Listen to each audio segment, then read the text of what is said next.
My name is Gary B. I wanted to take some time and explain my meditation journey up to today with all of you who have been listening to my meditations.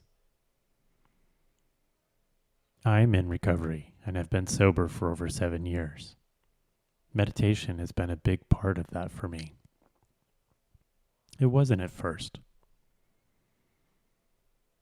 For those of you that have done a 12-step program, Step 11 is sought through prayer and meditation to improve our conscious contact with God as we understood Him, praying only for the knowledge of His will for us and the power to carry that out. The first year of my sobriety, I didn't necessarily meditate. I didn't even hear that. But I did go to a sober retreat. And while I was there, I attended morning meditations both Saturday and Sunday morning. It sparked my interest in meditation, but I didn't really look at it until the following year when I came back to the same retreat, where I actually led a meditation, both on Saturday and Sunday, on a voluntary basis. The second year of my sobriety, I started to hear that when people talked about Step 11 and they talked about their meditation practice. I heard that. And in my recovery, if I hear something over and over, that means I need to work on it or look at it. So I downloaded Headspace, and that's how I started my meditation practice. They give you several free ones to listen to. And after dinner, I would come in my office and put my headphones on and listen to these beginner meditations, and usually fell asleep. Most of them were only 2 or 3 minutes long. But I did it every day, and I usually would sleep for like a half hour and wake up. And I got a little frustrated, but the app kept telling me, it's okay, just keep coming back and practicing. And meditation is just that, it's a practice. And the more that I practiced at it, the easier it became to sit and be. Now, when I first started, I thought you had to clear your mind, and I think that that's a common misconception of meditation. For me, meditation is just to be able to sit with your thoughts. When the thoughts come up and I start getting involved with them, then I realize that, I become aware of that, and I let them go and come back to some sort of focus point, which can either be my breath or something that I'm spotlighting, such as a candle flame, or a type of visualization in my head. Several of my meditations on this channel so far have been visualizations, which is something I really enjoy. I also like to use meditation to contemplate things. And so over time, I would usually meditate in the morning is what I switched it to. And I found that I could do longer and longer periods. And I started experimenting with different ways to meditate. I actually purchased a year of the Headspace app and went through quite a few of theirs, always discovering new ones and learning all of the skills in meditation. So that's breath work, spotlighting, visualization, loving kindness, sitting in silence, contemplation. There are others, but I don't think of them off the top of my head. And it was about this time that COVID hit. And during COVID, there was another app called Balance, which you could get for a year for free during COVID. And so I canceled my Headspace app and switched over to Balance. And went back through all of the beginner ones and then all of the ones that they had there. And that one I actually purchased for a lifetime. They had a fairly inexpensive one-time fee you could pay, and then you'd have access to the entire app, which they do update pretty frequently. And I still use it to this day. I may not do it every day with that particular app, but I do go back to it. Once people started meeting again after COVID and being back in person, I sought out a meditation meeting. And I found one that's local to me. And when I walked in there, it felt comfortable. Now, I might tell my story on here at some point. And for those of you that don't know me, I'm not usually comfortable in a new place with new people. I tend to be very afraid. And this is about my third or fourth year in recovery that I walked into this meeting. But I just felt at home at this meeting. I felt a part of. I don't know why. I felt welcomed. I felt like I was in the right place. And we did this lovely meditation in the candlelight, and it was an incredible meeting. And they had stated that there was service activities that you could sign up for, and one of them was meditation leader. And I went up to the person that was running the meeting afterwards and said, "Are people allowed to come and lead a meditation in person?" And she said, "Yes, they are. We would really love that if you would do that." And so I said, "Okay, let me see what I can do." And on the way home, I started writing a meditation in my head.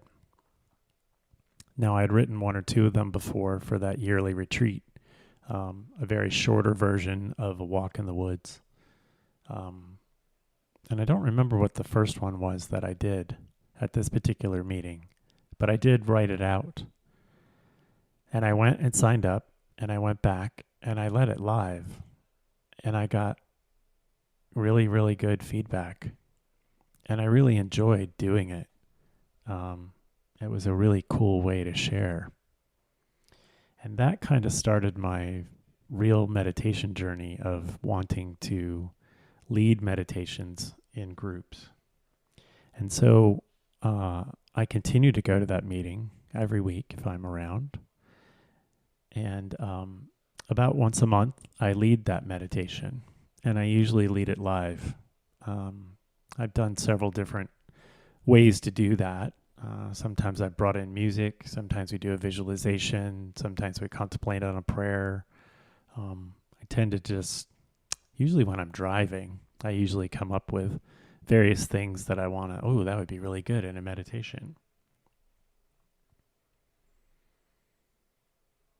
And this last year, I was at that retreat, and I met a person that lives here locally that invited me to a meeting in his area. And they have a group of people that meditate on Saturday mornings. It's not necessarily a meeting, it's just a group of people. And that was amazing. I went and met people that meditate like I meditate.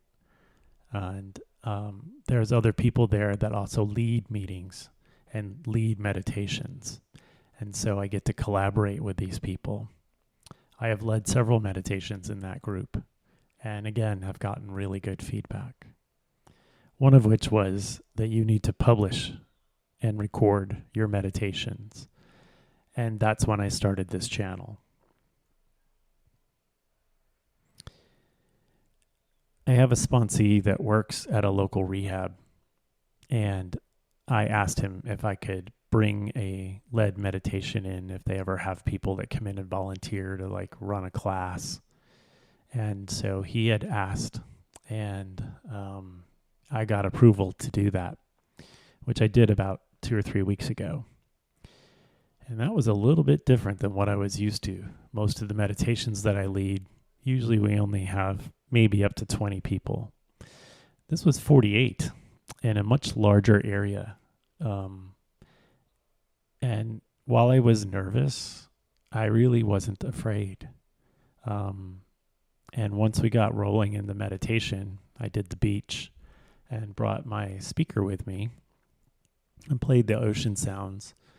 And what was really, really neat about it was that I could feel them let go. So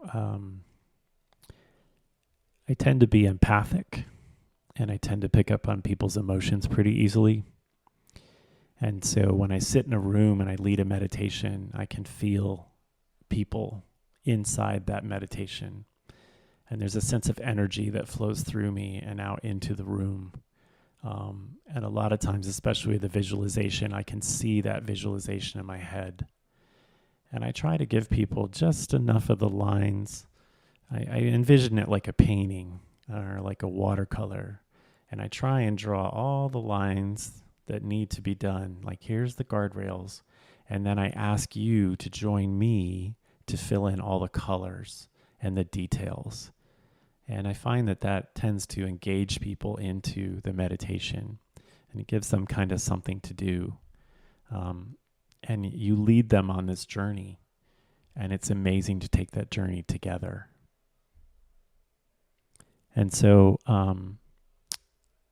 doing this voluntarily at this rehabilitation center, again, went very well. The director really enjoyed it. And so I signed up to do that on the second Sunday of the month for the rest of the year. And we'll see how that goes. Now I'm going to make it a little more structured next time, because now I know kind of how they do that hour. I've got to fill an hour. And about half the people there had never meditated before, and the other half had meditated for a little bit of time or had really tried it. So, and I have to fill 50 minutes. And that's always the challenge when you get a mixture of people on various levels, and then allowing them to each have their journey as we do that meditation. And so I also have a massage therapist locally here. And this was the other thing that my higher power kind of threw in my lap, and will be the next level of my meditation journey. So he has a studio where his massage therapists and various forms of energy work come to practice. And I was explaining to him that this past year I went to a different retreat this past May, and I volunteered to lead a workshop on meditation, and a friend of mine led breath work before that. And so we did 10 minutes of box breathing, and then I did a meditation where I asked you to invite your higher power in, and then we did a lot of loving kindness. We did immense amounts of, not really immense, but we did several affirmations. You know, I am strong, I am sober, I am loved, I can be loved, those kind of affirmations. And those are important for me because they reinforce my positive self-talk. But while I was leading this meditation, I literally felt like I was levitating. Like I was leading the room, and at one point everyone was breathing in sync. It was amazing. And then like I couldn't feel the chair. I literally felt like I was floating.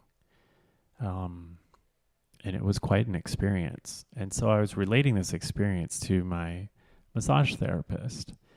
And he said, would you be interested in doing meditations and leading them and teaching people how to do that here in my studio?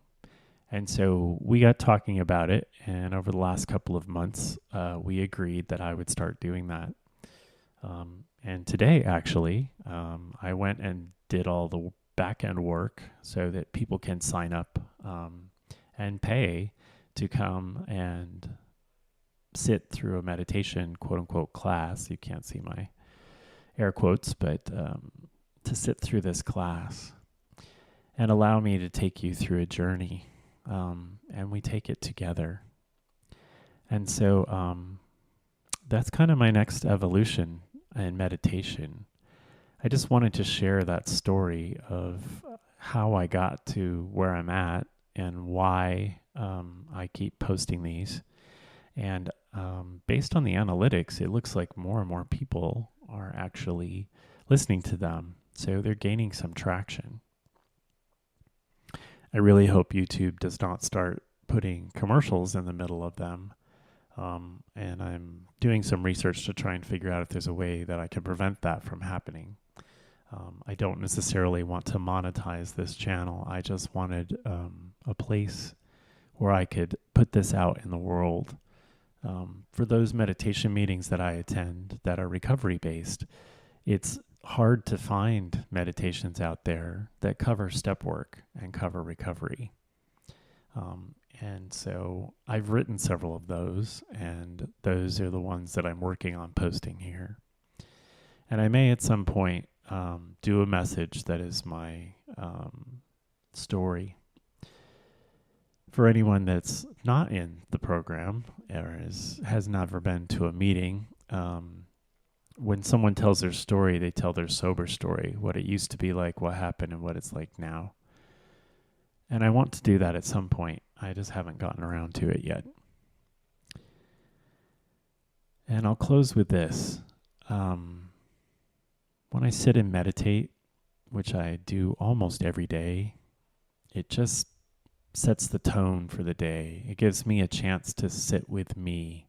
It gives me a chance to just be. Before I got sober and before I developed a meditation practice, it was go, go, go, go, go. And I was always thinking about what had happened or what is going to happen. And I was never in the moment. And meditation allows me to learn to be present. And I think a lot of our American culture is very, go, go, go, go, go. What's the next thing? What's the next thing? Got to do it. And I think that leads to a lot of attention deficit, and no fault against someone like that. That just seems to be our culture. And meditation allows me to slow down. It allows me to be present. And even if I get stressed out, I can stop for a minute. And it gives me the knowledge and the awareness. And that's the mindfulness of meditation, is being aware of how I feel, being aware of what I'm thinking, and catching that, and then coming back to where I'm at. I know at work that I can focus a lot better. I try and do one thing at a time, which sounds unproductive, but it's not, because if I work on multiple things at a time, then I don't get as much done as if I focus on one thing and then I get it done, and then do the next thing and I get it done. I get a lot more things accomplished during the day. And so when a distraction comes in, I can take a minute and I just breathe. Just breathe in, breathe out, let it go, and return back to what I was doing. And I have found that is the basis of a lot of my meditation practice.